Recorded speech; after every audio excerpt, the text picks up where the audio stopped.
পবিত্র কোরআন অনুযায়ী মানুষ ও জিন উভয় জাতিকেই আল্লাহ তাআলা তার ইবাদতের জন্য সৃষ্টি করেছেন।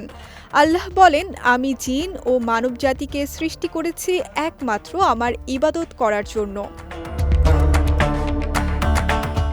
ইসলামের আকিদা অনুযায়ী কিয়ামতের দিন মানুষের মতো জিনদেরও হিসাব নিকাশ হবে। যারা ঈমান এনে আল্লাহর নির্দেশ মেনে চলবে তারা পুরস্কৃত হবে, আর যারা অবাধ্যতা করবে তাদের জন্য রয়েছে শাস্তি।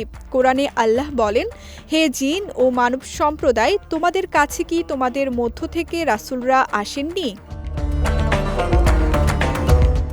আল্লাহ আরও ঘোষণা করেছেন, আমি জাহান্নামকে মানুষ ও জিন দিয়ে পূর্ণ করব। এই আয়াত থেকে স্পষ্ট হয় যে অবাধ্য জিনদেরও জাহান্নামে যেতে হবে।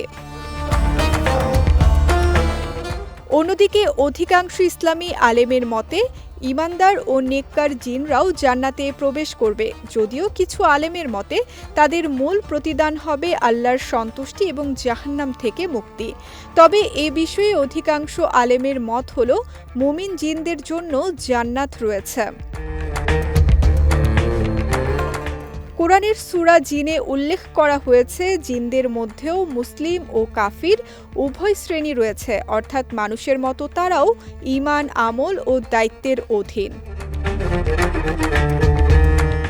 হাদিস থেকেও জানা যায় জিনরা আল্লাহর ইবাদত করে। রাসূল সাল্লাল্লাহু আলাইহি ওয়াসাল্লাম বলেছেন, রাতে তাহাজ্জুদের সময় কোরআন তিলাওয়াত উচ্চ স্বরে করলে আশপাশের জিনরাও তা মনোযোগ দিয়ে শোনে এবং ইবাদতে অংশ নেয়। সুতরাং কোরআন হাদিসের আলোকে বলা যায় জিনদেরও মানুষের মতো পরীক্ষা, হিসাব, প্রতিদান ও শাস্তি রয়েছে।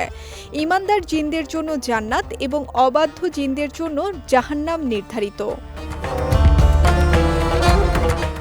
বিজয় টিভি নিউজ ডেস্ক।